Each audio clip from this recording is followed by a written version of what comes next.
Equal ultimacy. Does Calvinism really get away from it? We're going to listen to RC Sproul today on exegeting Calvinism and Provisionism.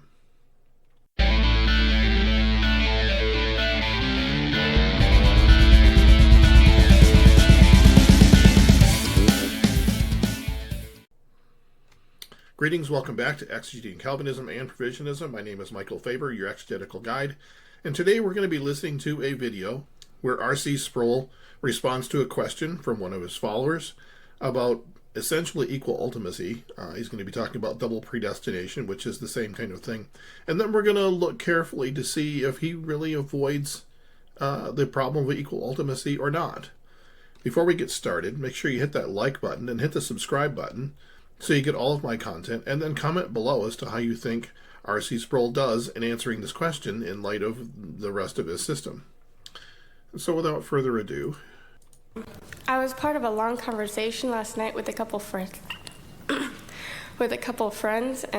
we were discussing double predestination. And my question is, what is double predestination? There's a lot of misunderstanding about double predestination. There are some communities that believe in what they call single predestination, meaning that God has eternally decreed to save certain people that he's appointed for salvation, and that is the elect. But as for the rest, he simply passes over and still holds out the opportunity for those people to be saved. Now, I don't know anybody that talks about single predestination that says that God holds out hope for them, because single predestination is a Calvinist position and the reprobate have no hope. So he's kind of mischaracterizing this a little bit, but let's hear what he has to say on the rest of it.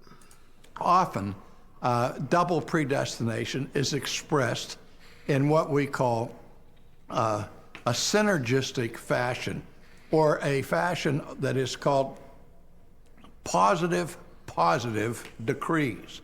In this respect, double predestination would mean that God positively decrees and determines in advance those whom he will save, namely the elect, and in the same method, he decrees the damnation of the sinner, and that just as on the one hand, he creates positively saving faith in the hearts of the elect, he, in an equally determinative fashion, creates fresh evil in the hearts of the reprobate to make sure they don't come to belief.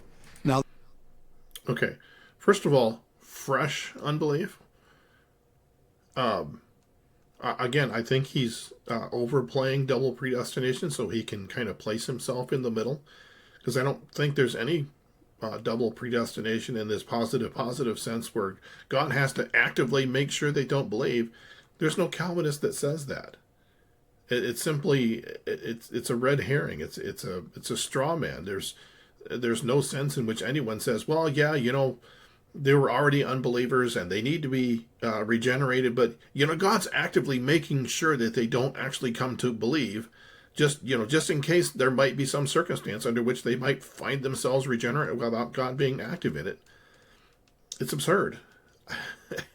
I seriously don't understand where he's getting his source material from, and I understand he has to create this straw man of this hard double predestination, so it makes it looks like his position is a little bit less extreme. But seriously, who says this? that is not the Reformed doctrine of double predestination. Reformed theology does teach double predestination insofar as that not everybody will be saved. And so it's double or nothing, really. You can't have single predestination and just ignore the non-elect, or unless you're a universalist. But the distinction is this: we had what we call a positive negative decree, or an asymmetrical view of election.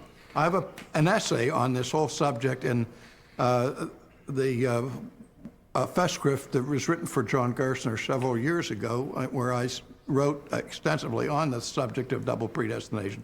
But the positive negative says that God positively involves himself in working faith and creating faith in the hearts of the elect, while he simply passes over the non-elect without forcing them into unbelief or creating any kind of fresh evil in them. So it's positive in the one hand where he intervenes to create faith, negative in the other hand where he doesn't intervene and create fresh evil. I hope that clarifies it a little bit for you. Yes, thank you. So let's talk about this for a bit. God passes over people who are already in sin. Well, wait a minute. Doesn't Westminster Confession tell us that God unchangeably decrees that they will sin? In fact, that God is the first cause of their sin? Does this not make God the active agent that causes their reprobation, that causes their unbelief, that causes them to want to reject the gospel, and in fact causes their rejection of the gospel? He's trying to escape this problem of God being the active cause of reprobation, and yet Calvinism is clear that God is the cause of reprobation. As I said before, there's no need for God to create additional unbelief or to create additional reprobation upon the decree. Why would he need to do that? He's already ensured that they won't come by reprobating them, by causing their sin. So what is this double predestination, positive, negative, that God doesn't do anything more than he's already done in decreeing election? Well, that seems like a convenient way out of saying, well, yeah, God caused them to not believe before, but he's not causing them to not believe again. It doesn't make any sense. The idea that there isn't an equal ultimacy in Calvinism simply tries to bypass the fact that God is the one who is the first cause of the sin and reprobation and depravity that man is already under. And then when God comes to decree some of them to be saved, he says, oh, look at these people that I have already caused to be reprobates. I'm only going to elect a few of them, and I'm going to pass over the rest. Oh, pass over the rest that you caused to be in that condition, are you? Again, the attempt to escape tries to ignore what's happened before the decree of election.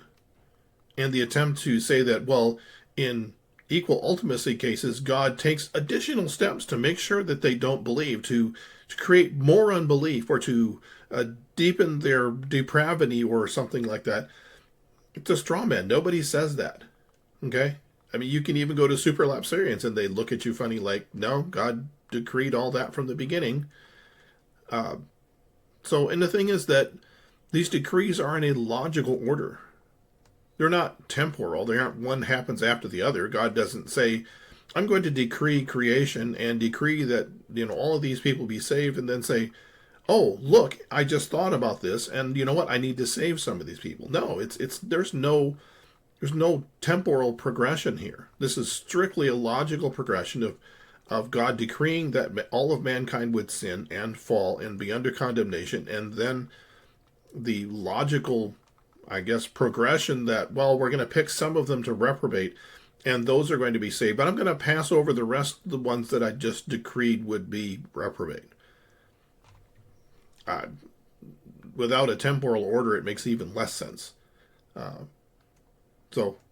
Again, equal ultimacy is just an attempt to escape from the idea that God is the one that's causing people to be reprobate. They want the reprobate to be responsible for their own sins, and just want you to forget that, well, God was just the first cause of their sin back in the previous decree. So, and that's it for today. Well, I think equal ultimacy here is clearly established for the Calvinists, that there's really no way out of it.